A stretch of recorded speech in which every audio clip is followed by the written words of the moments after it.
Cuando los historiadores relatan el año 1917 en Halifax, su foco suele quedarse en la devastación sobre la superficie, la explosión masiva, las 2.000 vidas perdidas, los 9.000 heridos y barrios enteros reducidos a astillas y ceniza. Pero la verdadera historia, la que apenas asomó en los periódicos, la que incluso hoy permanece enterrada en archivos marítimos, comenzó bajo el puerto. Empezó con una simple operación de rescate. A los ingenieros se les ordenó despejar escombros en el obliterado extremo norte, estabilizar lo que quedaba del frente costero y determinar si el suelo destrozado podía sostener los esfuerzos de reconstrucción. El objetivo era práctico: retirar los restos, evaluar el daño estructural y preparar la reconstrucción. Pero en el momento en que los trabajadores comenzaron a excavar a través de la zona del estallido, ocurrió algo inesperado. Atravesaron capas que no habían quedado expuestas en generaciones. Bajo el distrito portuario, más profundo de lo que alcanza cualquier cimentación conocida, las cuadrillas encontraron cámaras y pasadizos que no coincidían con los registros de construcción colonial. Su orientación era inusual, su profundidad era notable, y la cantería no se parecía a nada en los catálogos arquitectónicos de la Norteamérica británica. Ni siquiera se parecía a la ingeniería marítima típica tal como se la entiende comúnmente. Esto no se mencionó en los informes oficiales de auxilio. No apareció en los periódicos que documentaban la resiliencia de Halifax, pero en la documentación interna de ese año aparece repetidamente una frase específica: infraestructura imprevista, profundidad inesperada, origen poco claro. La historia oficial más tarde simplificaría todo esto como viejas bóvedas de almacenamiento, túneles de contrabando abandonados o simples restos coloniales mal identificados. Nada inusual, nada digno de discusión. Pero las fotografías de recuperación de la época, reveladas en cuartos oscuros, improvisados mientras Halifax se reconstruía, muestran algo distinto. Muestran a trabajadores junto a pasajes de piedra, cortados con una precisión muy superior a lo que debería permitir cualquier herramienta de la era colonial. Tramos de túnel ajustados con tanta perfección que incluso en la calidad granulada de la fotografía de 1917 no se ven juntas de construcción. Sistemas de canales tallados en la roca madre, que no se parecen a ninguna infraestructura marítima documentada, sino a algo más antiguo, más sofisticado, más deliberado. Y cuanto más excavaban, más las capas dejaban de parecer historia colonial tal como la conocemos y más parecían infraestructura que había sido utilizada, abandonada y ocultada de forma intencional. La búsqueda de explicaciones. Al principio, los equipos de recuperación intentaron categorizarlo todo de la manera más simple posible: sótanos abandonados, túneles de almacenamiento olvidados, formaciones naturales de piedra caliza creadas por la erosión del agua. Pero a medida que se acumulaba la documentación y se descubrían más pasajes, las contradicciones se multiplicaban. ¿Por qué se construyeron ciertas estructuras subterráneas con una capacidad portante que superaba con creces cualquier cosa que se alzaba por encima de ellas? ¿Por qué ciertos bloques de piedra estaban conformados en dimensiones casi uniformes, como si hubieran sido fabricados y no tallados a mano? ¿Por qué algunos corredores se extendían hacia la oscuridad mucho más allá de los límites de cualquier asentamiento registrado?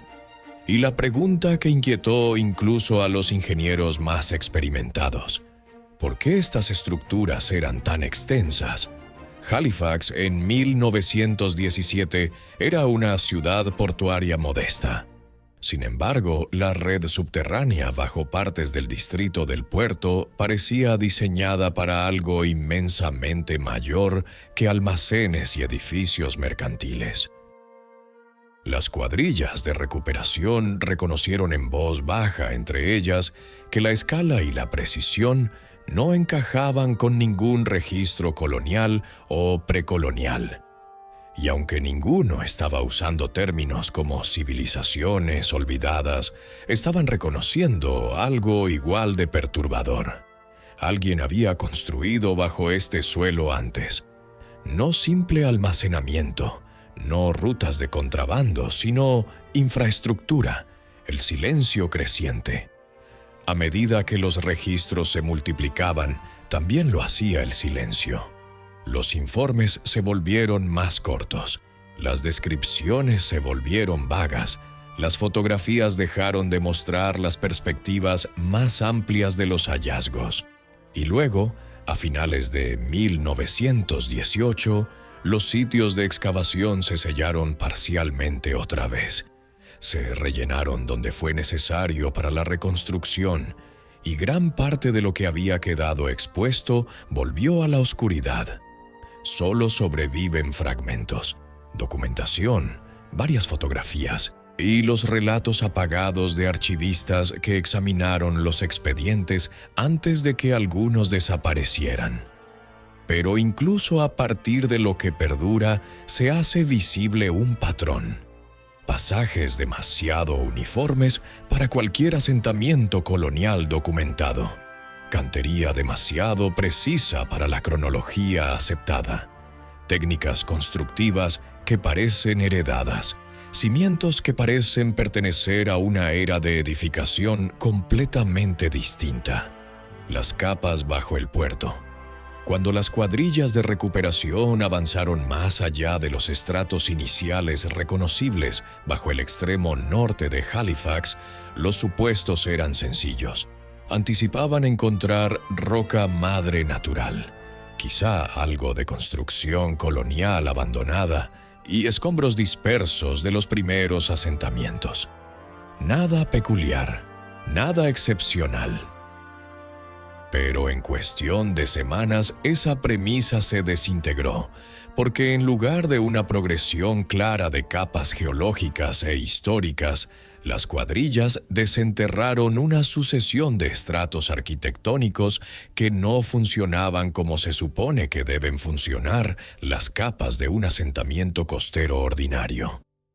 La anomalía direccional. La anomalía inicial fue la orientación.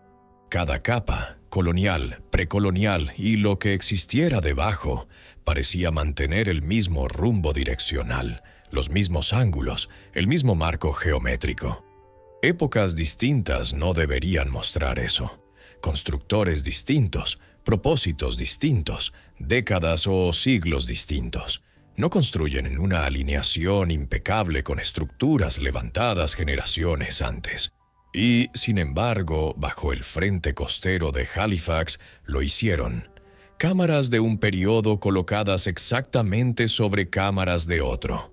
Pasajes alineados con pasajes enterrados metros por debajo.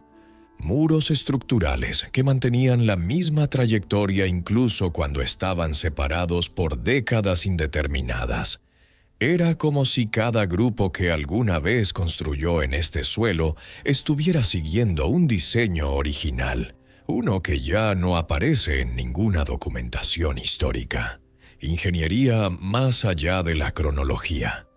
A medida que los obreros excavaban más profundo, los estratos se volvían más peculiares. Por debajo de la roca madre esperada y de los cimientos coloniales, empezaron a encontrar cantería que no se parecía en nada a la construcción típica. Bloques sustancialmente más grandes, uniones considerablemente más ajustadas, configuraciones que parecían demasiado geométricamente precisas para cualquier cosa dentro de la cronología registrada de Halifax. Ciertas cámaras parecían casi excesivas. Espacios abovedados con curvatura perfecta, ejecutados con una precisión que no correspondía a los instrumentos primitivos de los constructores de la era colonial, sistemas de gestión del agua. Y entonces llegó el hallazgo que confundió incluso a los miembros más tradicionales del equipo de examen de ingeniería.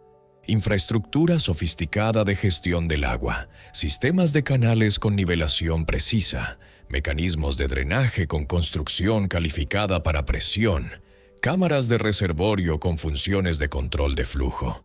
Sin embargo, no existe documentación histórica de que Halifax haya poseído una ingeniería hidráulica tan avanzada en el periodo colonial.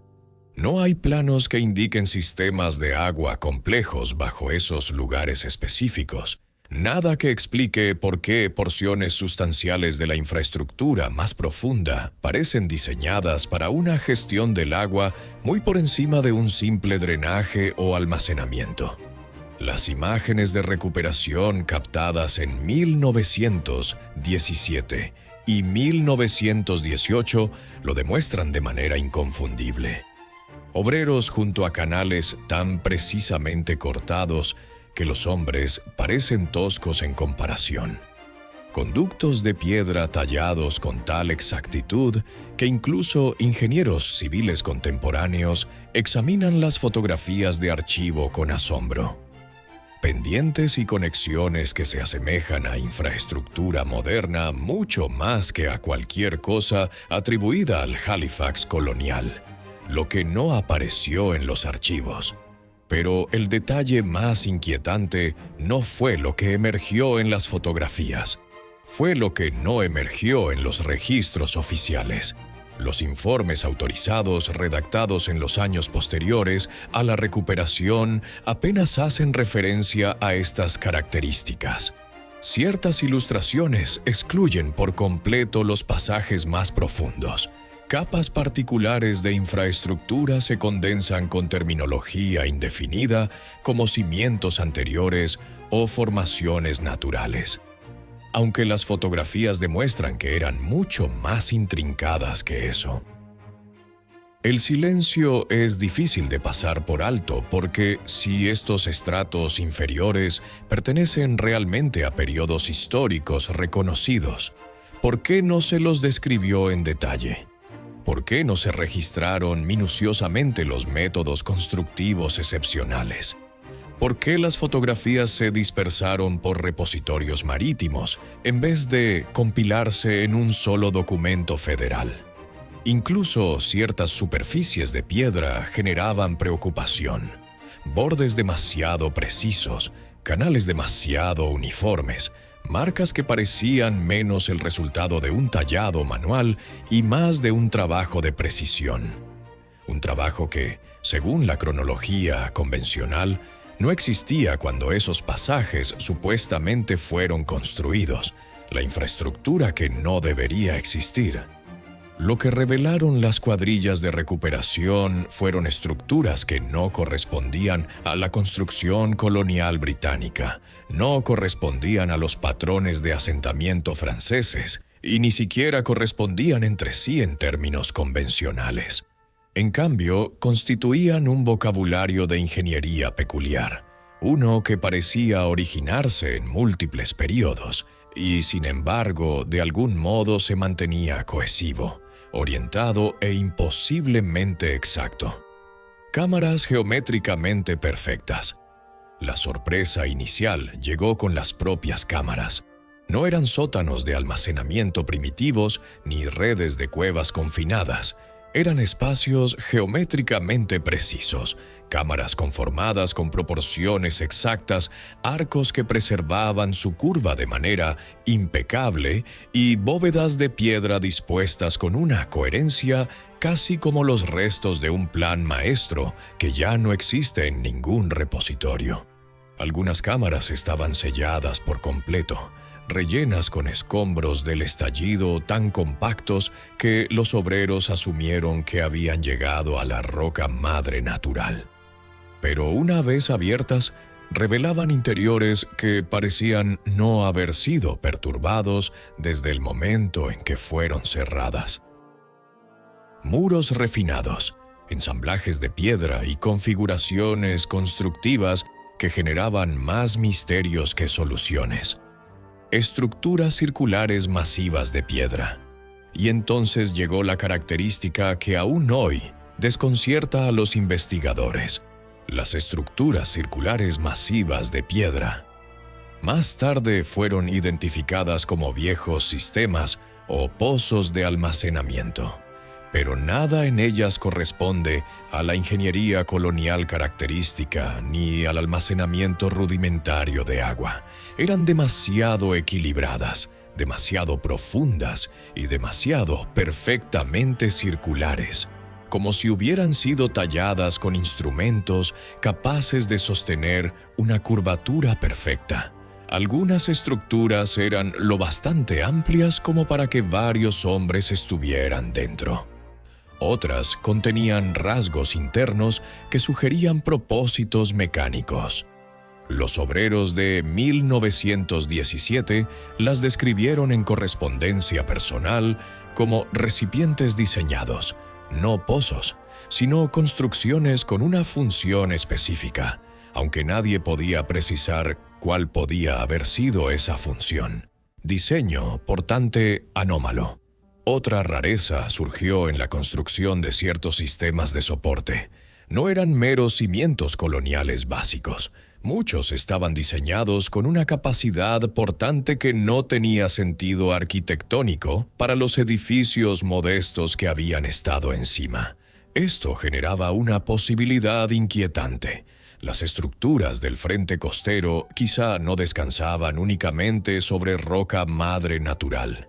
Puede que descansaran sobre algo sustancialmente mayor, una infraestructura cuyas dimensiones nunca se documentaron, nunca se enseñaron y nunca se aclararon en la historia autorizada de Halifax. Metal incrustado en piedra antigua. Cuanto más excavaban los obreros, más peculiares se volvían los hallazgos. Surgían bloques de piedra con límites completamente rectos. Ciertas superficies estaban refinadas, casi pulidas.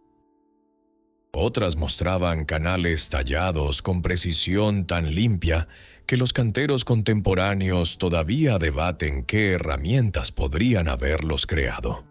Pero el hallazgo que produjo mayor desconcierto fue el metal incorporado dentro de la cantería antigua. Algunos fragmentos parecían fusionados, oxidados en patrones que sugerían un calor extremo. Y, sin embargo, estaban ubicados en estratos que, presumiblemente, precedían a cualquier metalurgia lo bastante sofisticada como para producir tales resultados.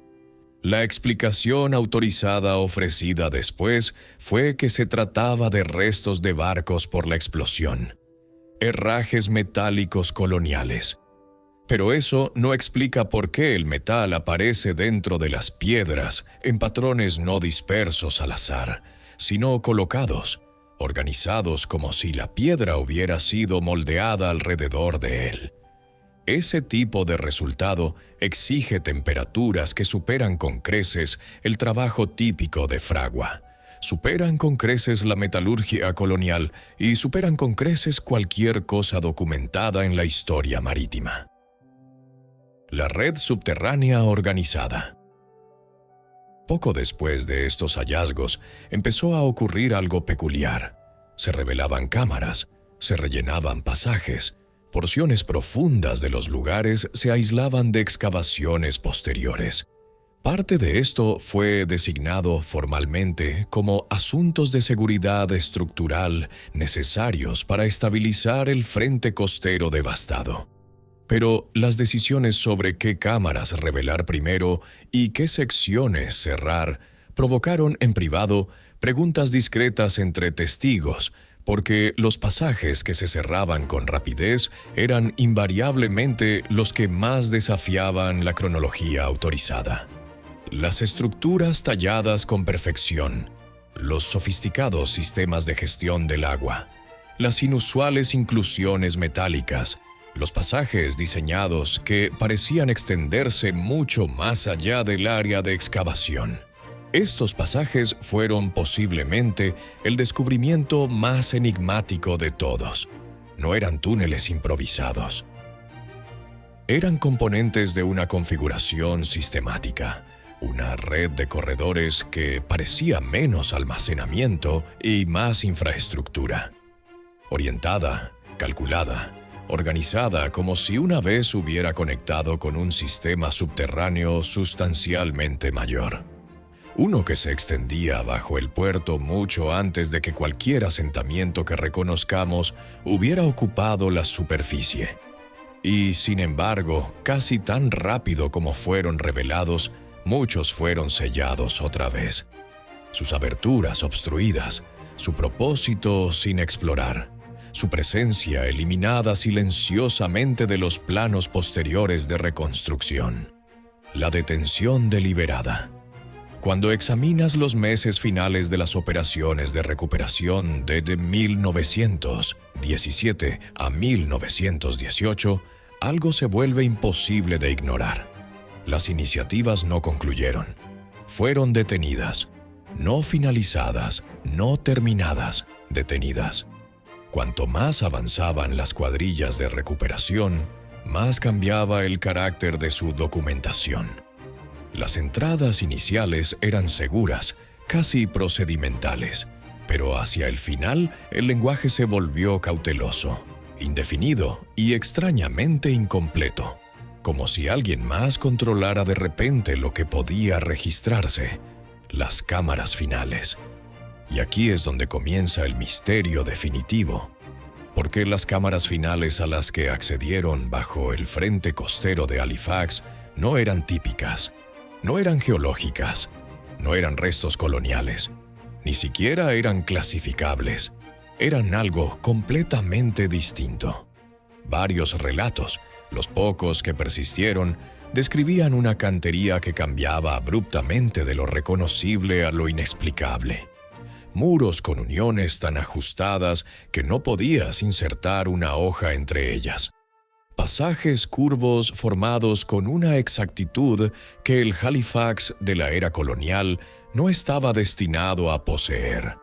Plataformas diseñadas para propósitos muy por encima de cualquier cosa registrada en la superficie, y corredores que se extendían más allá del área de excavación, perdiéndose en la oscuridad bajo la ciudad reconstruida, el reentierro. Pero aquí está el aspecto que siempre se oculta. Las cámaras más sofisticadas fueron las primeras en ser reenterradas. Los obreros describieron el relleno de pasajes completos, el cierre de entradas y el apisonado de tierra en espacios que acababan de ser revelados. No fue gradual, fue inmediato. La explicación autorizada, volatilidad geológica, asuntos de seguridad, prioridades de reconstrucción. Pero si se trataba solo de seguridad, ¿por qué las cámaras más antiguas, más prístinas y estructuralmente más impecables fueron las que se resellaron primero? ¿Y por qué las áreas más inestables, dañadas por la explosión, se dejaron accesibles para el registro? No tiene sentido, a menos que esas estructuras inferiores plantearan un tipo distinto de peligro. No un peligro físico, sino uno histórico. Porque si los cimientos bajo el frente costero de Halifax realmente mostraban métodos de construcción más allá de la capacidad colonial, y si algunas de esas cámaras no correspondían a ningún asentamiento documentado en absoluto, entonces la narrativa aceptada completa de la historia marítima canadiense empieza a desmoronarse. Imagina lo que significaría si una ciudad portuaria moderna estuviera construida sobre algo mucho más antiguo, algo masivo, algo manufacturado, algo que no construimos nosotros. Imagina lo que significa si los cimientos no fueran desarrollos naturales, sino intentos deliberados de pueblos posteriores por ocultar o reutilizar lo que los precedió. Y quizá por eso los hallazgos de 1917 fueron reenterrados en silencio. No para salvaguardar los lugares, sino para salvaguardar la narrativa. Las fotografías restantes transmiten su propia narrativa. Obreros colocados junto a pasajes que parecen casi modernos, sistemas de canales demasiado consistentes para su edad presunta, infraestructura demasiado sofisticada para la ingeniería de la era colonial. No son el tipo de hallazgos que los historiadores prefieren aclarar. Son el tipo que prefieren no discutir en absoluto. Y eso nos lleva a la pregunta definitiva. ¿Por qué se sellaron de nuevo la evidencia más profunda, la construcción más temprana, la infraestructura más sofisticada? Porque cuando das un paso atrás, la configuración se vuelve evidente. La cantería impecable fue enterrada. Las peculiares estructuras circulares fueron enterradas.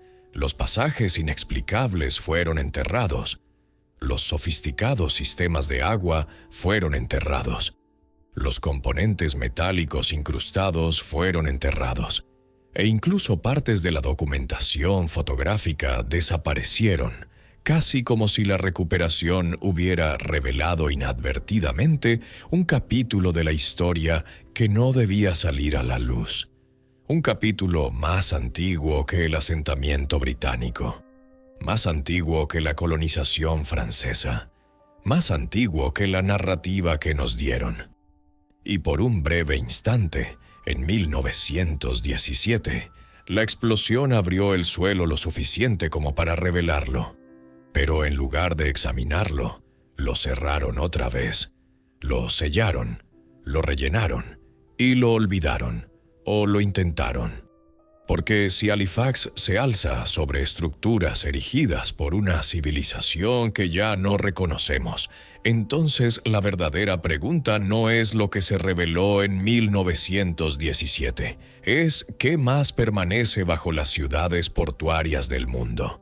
¿Qué otros puertos, qué otros frentes costeros, qué otros asentamientos litorales fueron reenterrados en silencio mucho antes de que existieran las cámaras?